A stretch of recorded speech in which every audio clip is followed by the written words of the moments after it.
Well, welcome to Kangaroo Bay. It is a beautiful part of the world here on the eastern shore of Hobart, and not too far from here, just a stone's throw over that way, is Rosny College, where literally hundreds of kids are learning all kinds of things.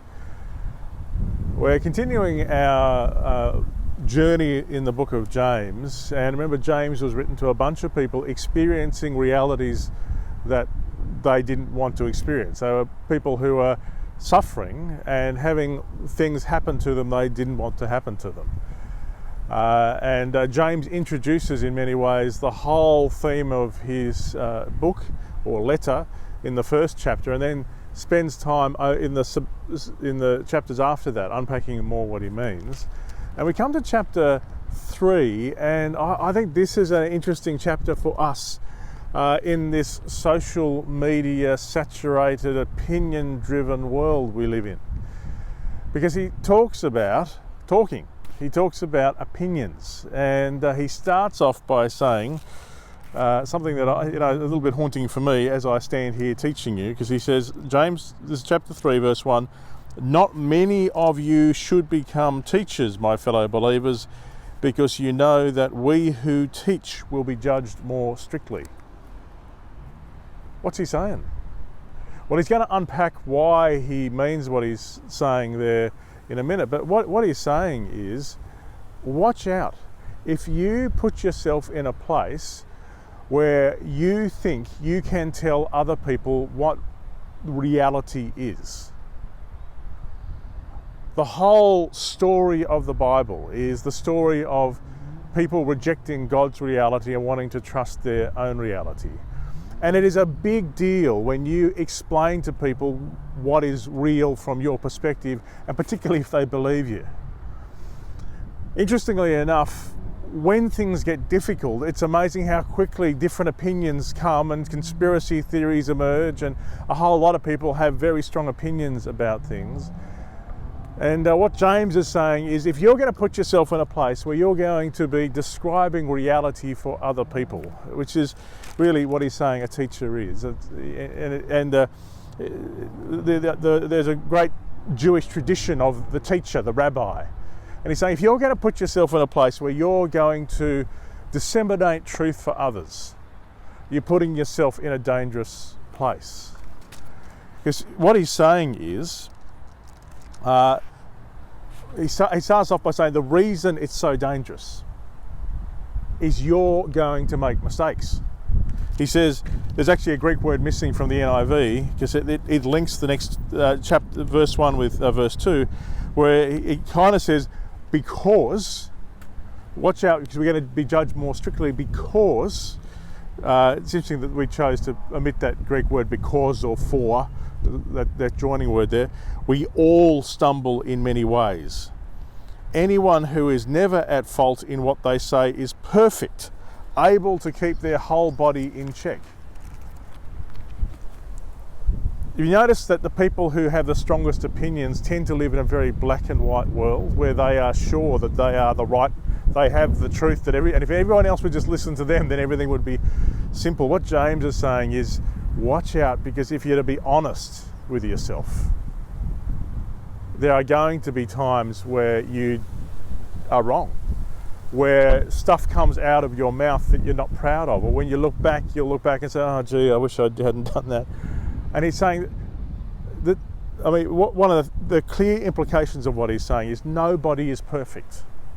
Nobody's perfect. So it's a scary thing to stand in front of anybody and say this is what the truth is. Why? Well, he then goes on to explain why it's such a scary thing. He says, when we put bits in the mouths of horses to make them obey us, we can turn the whole animal. And again, there's a slight mistranslation or paraphrase there in the NIV. It actually is turn the whole body. He's saying that with just a few words, you can turn the whole body, or talking about the illustration of a horse, just a bit can turn the whole horse. But very clearly the illustration is, with just a few choice words, you can move a whole church in the wrong direction or in the right direction. Your words can shape the lives of the people around you. He goes on and he uses a few more metaphors. He says, take ships as an example. Although they're so large and are driven by strong winds, they're steered by a very small rudder wherever the pilot wants to go. Likewise, the tongue is a small part of the body, but makes great boasts. Consider what a great forest is set on fire by a small spark. The tongue also is a fire, a world of evil among the parts of the body. It corrupts the whole body, sets the whole course of one's life on fire, and is itself set on fire by hell. I'd love to spend more time just unpacking that one sentence, but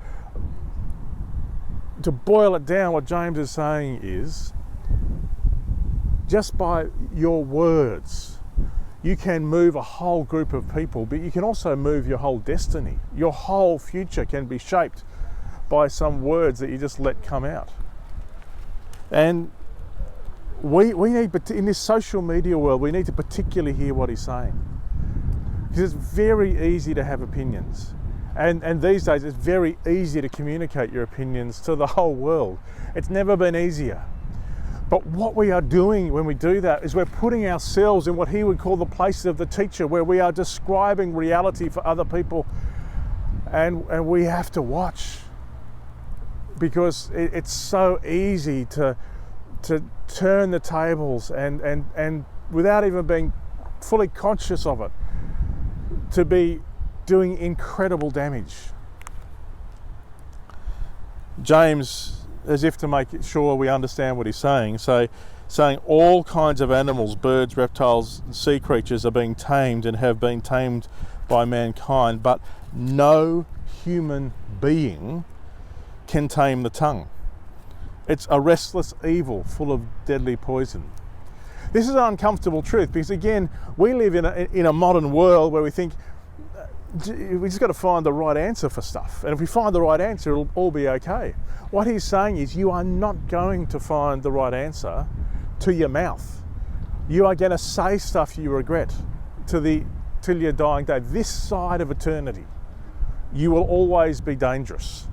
There'll be stuff that comes out of the core of who you are that's not right, because there's this double truth that the Apostle Paul keeps bringing us back to throughout all his writings, that there is a beautiful part of you created in the image of God, but there's also this other side to you, the flesh, that is self-focused, and sometimes you can't tell which side you're coming from. And it's a dangerous thing to let your tongue loose, or these days to let your thumbs loose on Twitter. Drop the card there, so I'll pick it back up. He goes on and says, with the tongue we praise our Lord and Father, and with it we curse human beings who have been made in God's likeness. He's saying that one of the great evils that you can do with your mouth is to forget that every human being is created in the image of God, and every human being is of infinite value. It's so easy to see others as the enemy, to see them as the other.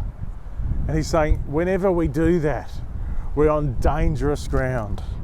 He says, out of the same mouth comes praise and cursing. My brothers and sisters, this should not be. And then he comes and he quotes his big brother. He says, can both fresh water and salt water flow from the same spring? My brothers and sisters, can a fig tree bear olives or a grapevine bear figs? Neither can a salt spring produce fresh water.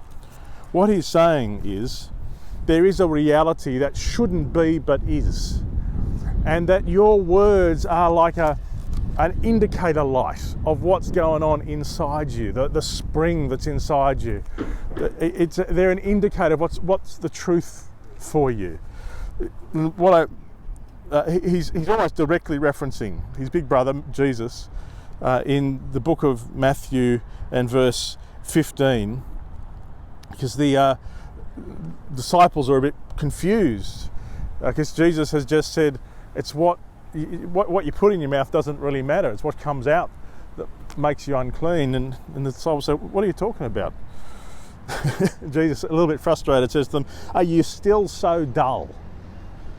Don't you see that whatever enters the mouth goes into the stomach and then comes out of the body, but the things that come out of a person's mouth come out of the heart, and that's what defiles them.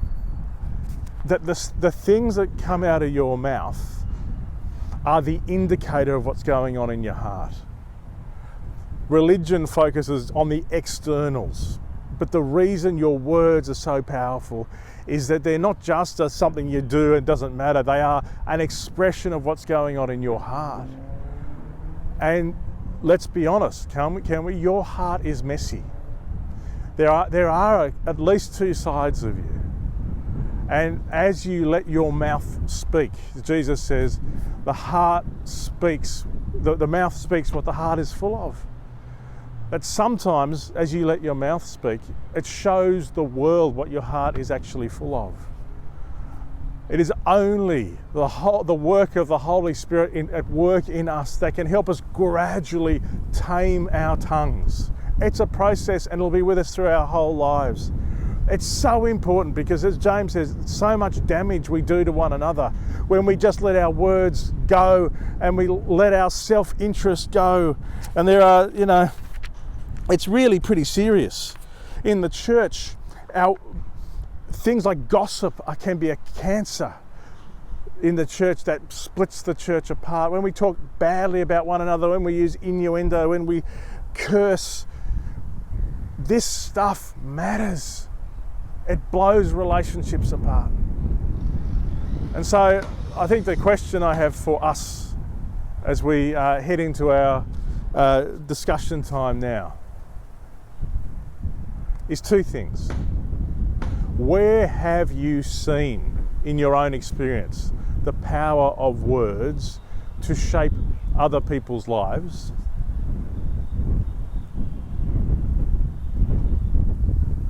And secondly, what do you sense God is wanting you to hear about the power of your words? Those two things. Where have you seen words shape other people's lives? And secondly, what is God wanting you to hear about the power of your words? This stuff matters, folks.